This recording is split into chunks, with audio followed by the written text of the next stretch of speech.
Bonsoir à toutes et à tous, nous sommes mardi, il est 19h30, c'est l'heure d'Ossimètre, émission 100% football en Nouvelle-Aquitaine. Et ce soir, nous avons l'immense plaisir d'accueillir nos deux invités qui sont déjà venus sur ce plateau.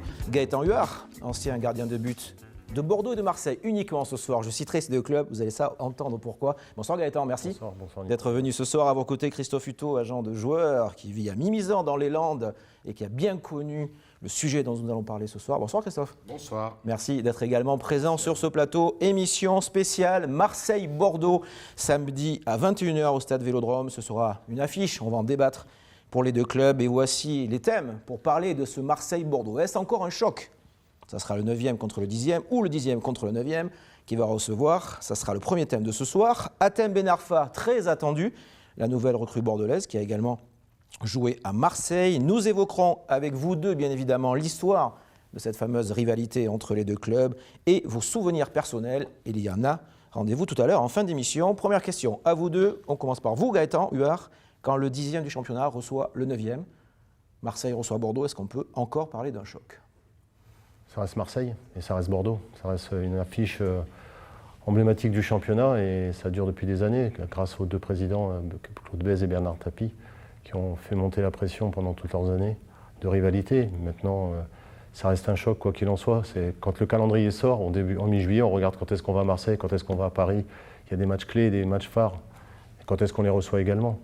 Donc non, ça reste un match choc, ça c'est sûr. Vous êtes de l'avis de Gaëtan, Christophe, toujours un choc quand même ? Complètement un choc, un classique, appelons-le comme on le souhaite, mais en tout cas un grand rendez-vous, un rendez-vous effectivement coché par la plupart des joueurs des deux équipes en début de saison. Maintenant, c'est un match qui malheureusement cette année va perdre de sa saveur parce qu'au lieu de se jouer devant 60 000 personnes dans un vélodrome archi-comble et archi-bouillant comme d'habitude, et Gaëtan a connu ces ambiances de feu et de fou, il y en aura 1000. Donc, effectivement, c'est le bémol, mais nous sommes obligés de vivre avec cette crise.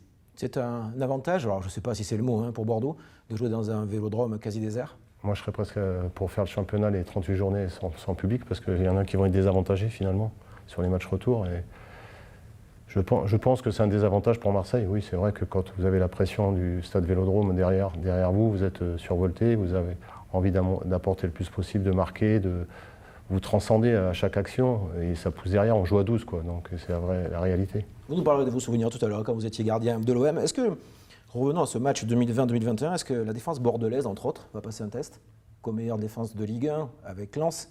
Alors je sais ce que vous nous disiez il y a quelques semaines, Christophe, on parlait de Bordeaux.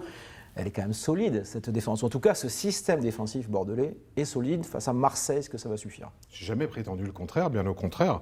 J'ai même dit que c'était une équipe très bien organisée grâce au travail du duo Printemps-Gasset. Maintenant, le problème, il est d'ordre offensif, dans l'animation. Et on avait eu le loisir avec Gaëtan d'évoquer le sujet il y a quelques semaines sur ce même plateau.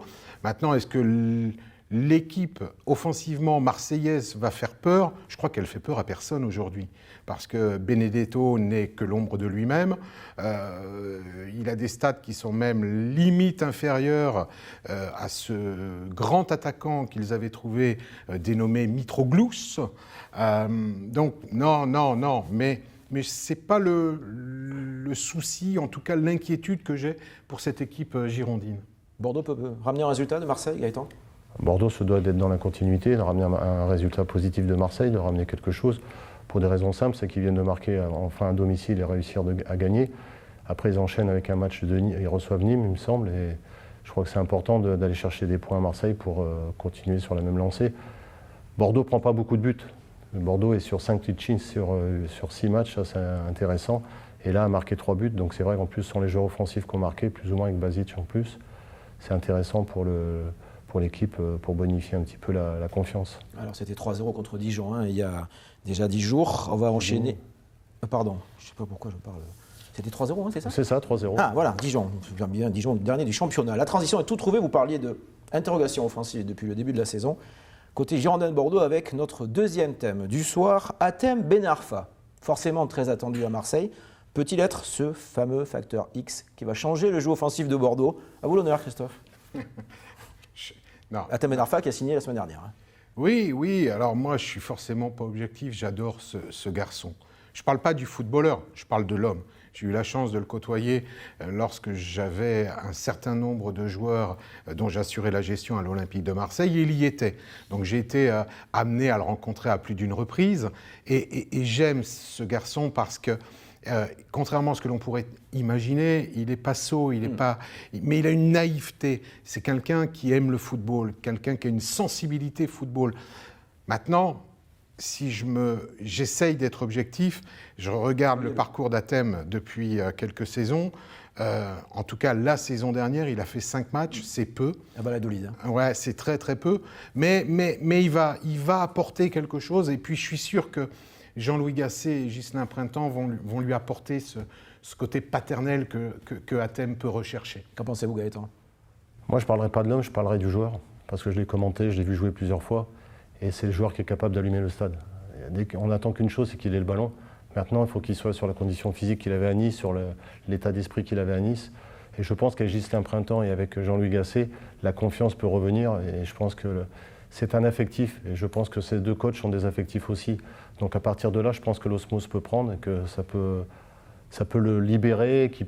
Moi, ce qui m'inquiète le plus, c'est sa condition physique par rapport à le nombre de matchs qu'il n'a pas effectué depuis un certain temps, quoi. Et ça, c'est plus le point d'interrogation. Maintenant, il faut qu'il se prépare bien. Est-ce que ça sera immédiat sa rentrée ou dans quelques matchs? On verra. Mais c'est certes un joueur exceptionnel. Quand il a le ballon, qu'il est en forme, on l'a vu à Saint-Etienne, on l'a vu à Nice surtout. C'est magique. Moi, je l'ai vu avec Lyon aussi, j'ai commenté des matchs. Tous les gens applaudissaient quand il recevait le ballon parce qu'il se passait quelque chose. Et des joueurs comme ça, il y en a très très peu. Est-ce qu'il fait partie, enfin, vous l'avez dit Gaëtan, est-ce qu'il fait partie, Hatem Ben Arfa, de ces joueurs qui ont besoin de se sentir aimés par leur coach pour donner leur pleine mesure? Il parlait de relationnel avec Ghislain Printemps et Jean-Louis Gasset. Il a besoin vraiment de se sentir aimé. Mais complètement, complètement. Moi, je peux lire dans certains commentaires de supporters, de gens qui se disent des pseudo-connaisseurs du football et qui critiquent Hatem Ben Arfa en disant « oui, il va arriver, il va foutre le bordel ». Mais c'est totalement méconnaître la personnalité d'Hatem Ben Arfa. Il n'y a pas plus gentil que ce garçon. Il n'y a pas plus tendre. Il suffit de lui donner de l'amour. Et je sais que, et je rejoins Gaëtan, Gasset, Printemps vont avoir ce côté paternaliste. Parce que l'histoire de Hatem dans le football, elle est celle-ci. Il a toujours été à la recherche du père, parce qu'il a eu des relations conflictuelles avec son papa, qui a été plus ou moins remplacé par son, non pas agent, parce qu'il n'est pas agent officiel, mais il est conseiller sportif Michel Oisine, qui est quelqu'un de très bien, Michel également. Il est très proche. Dont il est très proche et qui va venir habiter à Bordeaux avec lui. Donc non, mais Hatem, il n'y a aucun problème dans un vestiaire, il va apporter une certaine folie, et c'est peut-être ce qui manque du côté de Bordeaux aujourd'hui. Dans le sportif, oui, c'est le joueur qui est capable de prendre le ballon, d'éliminer, de créer la supériorité numérique, casser les lignes, distiller des bons ballons, être à la finition. Il a toutes ces qualités-là, il est capable de le faire. Et pour rejoindre ce qu'on disait, je pense qu'avec Jean-Louis Gasset, il n'aurait pas pris le risque de le faire venir s'il ne sentait pas qu'il y avait quelque chose à faire. Il sait qu'il y a un potentiel à faire. Après, il était libre, c'est aussi intéressant pour les Girondins de Bordeaux de l'avoir fait. Maintenant, c'est sûr qu'on attend tous des résultats et qu'il apporte ce qu'on attend de lui, ça c'est une certitude. Alors, est-ce qu'il apportera dès ce samedi pour ce fameux choc entre l'OM et Bordeaux? Il a joué à Marseille, Hatem Ben Arfa, vous en parliez il y a quelques secondes Christophe, il va jouer avec Bordeaux, Hatem Ben Arfa, joueur susceptible de ramener du monde au stade, on n'est pas encore là pour les raisons que l'on connaît. En tout cas, on suivra ses débuts peut-être samedi soir avec impatience. J'aimerais, messieurs, que l'on s'intéresse maintenant à cette fameuse rivalité entre Bordeaux et Marseille. Vous le disiez pour commencer cette émission, toujours un match à part. D'où provient cette rivalité, Gaëtan? Je l'ai dit, les présidents. C'était l'affaire de Claude Besse, Bernard Tapie, il y a aussi l'historique, parce qu'il faut quand même relever des années 80. Il y a eu Bordeaux qui a ramassé beaucoup de titres. Il y a Marseille qui est arrivé ensuite. Il y a eu Saint-Etienne avant Marseille. Il y a eu Nantes aussi par un certain passage à un moment donné. Mais c'est une rivalité. Je veux dire, ce sont les deux clubs phares du pays. Aujourd'hui, il y a Paris qui s'est intercalé, puisque Paris a une grosse écurie maintenant et depuis des années trône les titres de champion. Donc c'est sûr. Mais Marseille, ça a toujours été le match phare pour tous les clubs français de se déplacer au Vélodrome. Le Vélodrome, c'est toujours quelque chose à part. Je vous dis, on attend le calendrier pour savoir quand est-ce qu'on va au Vélodrome. On attend le calendrier des fois pour d'autres clubs, comme le Havre et tout, pour savoir si on joue l'hiver au Havre ou pas, parce qu'il fait très froid. Donc, mais là, on attend parce qu'on va au Vélodrome. Moi, je me rappelle, on regardait tout de suite, même quand je jouais à Bordeaux, j'ai dit, on va quand au Vélodrome? C'est la première chose qu'on regarde. Et quand est-ce qu'on les reçoit? Ça a commencé, c'est Claude Besse, Bernard Tapie. Oui. C'était vraiment le déclencheur de cette rivalité? Oui, et puis après... Elle a perduré quand même, ça fait quand même... Ah mais oui, parce qu'il y années. avait un véritable antagonisme entre les deux. Moi, je me souviens, j'étais jeune journaliste et je me suis retrouvé plus ou moins entre les deux parce que j'étais correspondant également du journal L'Équipe. Bernard Tapie avait accusé Claude Bèze d'acheter des arbitres en leur offrant notamment des prostituées. Claude Bèze m'avait convoqué en tant que correspondant de L'Équipe avec un huissier pour consigner mes propos. Il avait répondu, mais ça avait été un truc exceptionnellement difficile, dur, parce que les deux hommes se haïssaient. Mais après, c'est devenu un jeu. Un folklore un peu? Ouais, oui, franchement, oui. Mais ça a duré. Ça participait à la communication des matchs et des avant-matchs. De toute façon, on voit tous les médias aujourd'hui, quels qu'ils soient, l'avant-match, il est toujours exceptionnel. On met ça toujours sur un piédestal, on met ça sous le coup du match qui va s'enflammer, où il y a beaucoup, on l'a vu de toute façon, on a vu à Paris, parce que maintenant c'est un peu Paris aussi, on a vu à Paris ce qui s'est passé. Donc c'est vrai qu'il y a une pression qui monte très très fortement et qui est différente des autres matchs, effectivement. Alors, vous avez joué à Bordeaux, à Marseille. Quand vous étiez à Marseille, Gaëtan Huard, comment il était Bernard Tapie avec les joueurs, avec vous? On a l'image qu'on connaît, que Christophe a rappelé, Bernard Tapie, personnage, on a déjà un peu tout dit sur lui, mais de l'intérieur, vous, quand vous étiez, est-ce que c'était la même chose? Il était exigeant, il est très, très exigeant, comme Claude Bèze d'ailleurs, il est exigeant, ils attendent tous les deux des résultats probants de leurs joueurs, que les joueurs ne jouent pas qu'un match sur deux. Ils recherchent la régularité dans les performances, ils ne veulent pas d'intermittents, ils veulent des gens qui soient réguliers sur le terrain.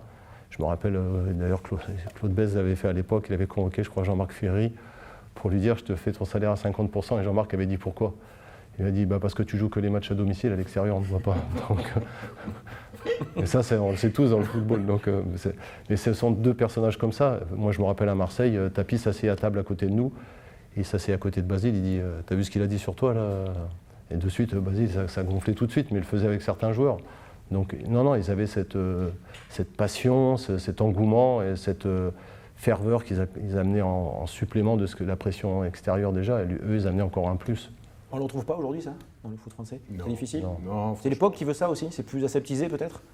Je pense qu'aujourd'hui, la plupart de nos clubs sont la propriété de fonds d'investissement ou de grands capitaines d'industrie, mais qui en réalité, à l'image de François Pinault, ne sont pas dans le quotidien. Ce n'est pas eux qui gèrent le club. Plus, hein. Ce sont des gestionnaires, et puis le football, à la limite, c'est une danseuse. C'est le moment de détente pour eux. Ce n'est pas avec le football qu'ils vont gagner de l'argent, et ils ne vont certainement pas prendre de risques avec le football, justement. Donc, non, et puis bon, on le voit, alors, je ne citerai pas de nom, mais à part Laurent Nicolin, Jean-Michel Aulas, qui font partie de l'ancienne de l'ancienne génération, qui sont... qui se déplacent avec leur équipe. Et exactement, qui sont là à chaque match.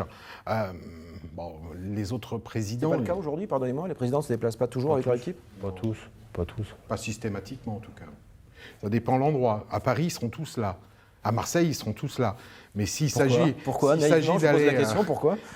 d'aller à Brest, je pense qu'ils seront un peu moins nombreux. C'est J'ai rien important pour les contre nos joueurs. amis brestois.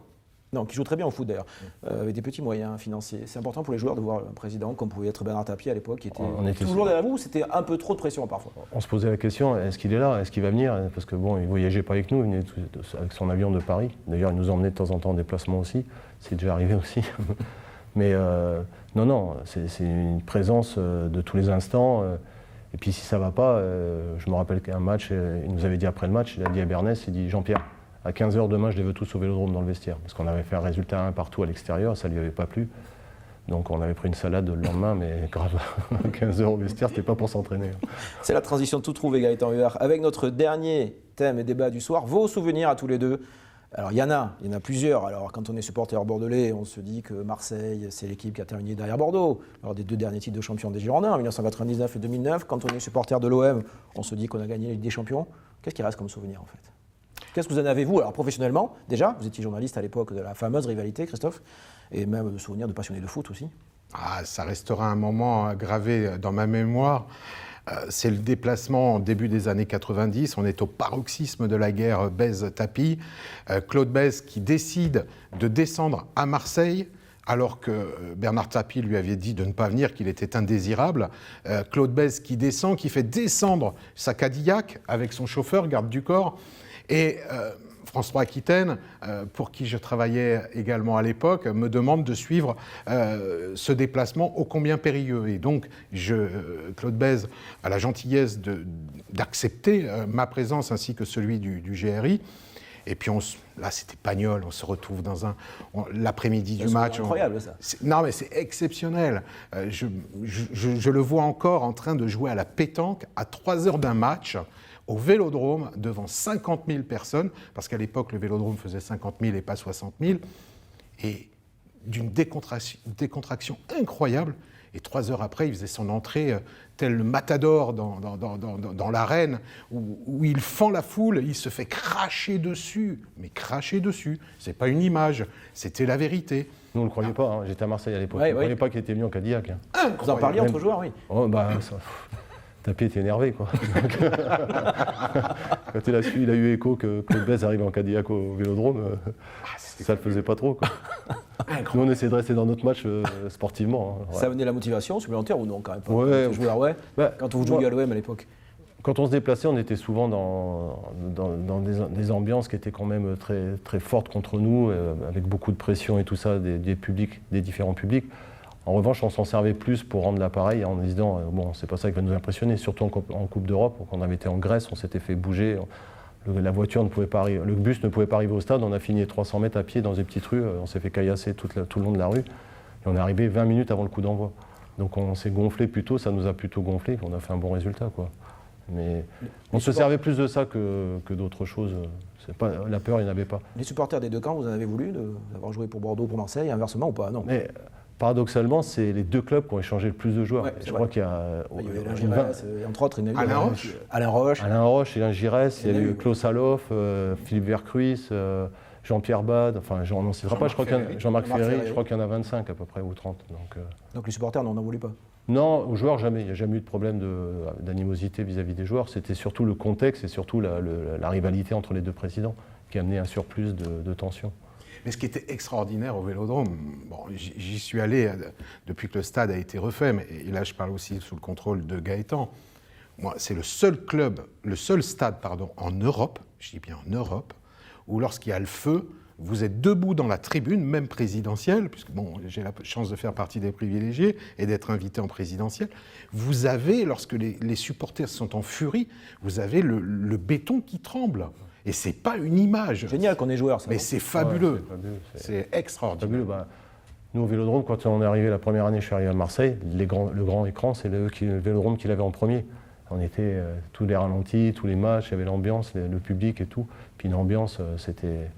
Non, c'est vraiment un endroit particulier. C'est vraiment un endroit particulier où il faut aller. Et puis aujourd'hui, je pense que c'est encore pire. Je suis allé voir un match, je n'avais pas été depuis longtemps. J'étais surpris de voir le stade Vélodrome comme ça, avec une telle ambiance. Je crois qu'il y avait 60 000, c'était énorme. À l'époque de Marseille, Bordeaux ne gagnait pas souvent là-bas, quand vous étiez à Marseille, je crois. Non, pas beaucoup. Non. Vous ne preniez pas beaucoup. Marseille ne gagnait pas beaucoup à Bordeaux non plus. Exactement. Ça fait beaucoup plus longtemps que ça dure. On a fait le 1er octobre 1977. J'ai joué des deux côtés, c'est-à-dire que j'ai perdu d'un côté et j'ai gagné d'autre. Mais c'est vrai que les Bordelais, en général, au stade Vélodrome, ils ne réussissent pas trop quand même. Mais il y a plein de joueurs qui doivent Ils tenter. ne sont pas les seuls à ne pas réussir au Vélodrome. D'avoir joué justement à cette époque à Marseille, c'est quelque chose de fabuleux. Non, à Marseille, c'était accroché, on gagnait 1-0, voire 2-1 Bordeaux. On a fait 1-0-0 et on a perdu, on a perdu en Coupe de France, et je crois que c'est Carlos Moser qui avait marqué quand j'étais à Bordeaux, qui avait marqué de la tête. C'était sa dernière année à Marseille d'ailleurs. Un Marseille-Bordeaux, pour terminer, Christophe, qui se dégage, un match, au-delà de ce que vous avez raconté sur Claude Bèze, c'est difficile. À Marseille. À Bordeaux, si vous voulez, je vous aide, il vous reste 30 secondes. Aidez-moi.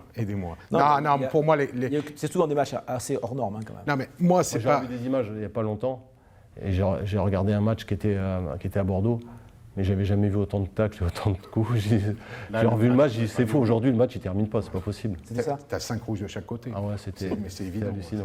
Eh bien, merci beaucoup, messieurs, de nous avoir fait partager vos souvenirs des Marseille-Bordeaux, d'avoir évoqué ce Marseille-Bordeaux dans cette émission spéciale qui se jouera samedi soir au stade Vélodrome à 21h dans le cadre du championnat de France de Ligue 1 2020-2021. Christophe Hutto, merci beaucoup. Merci. À très bientôt. Gaëtan Huard, merci également d'être venu ce soir. À très vite. On se retrouve le mardi 3 novembre, même endroit, même heure. D'ici là, portez-vous bien. Ciao, ciao.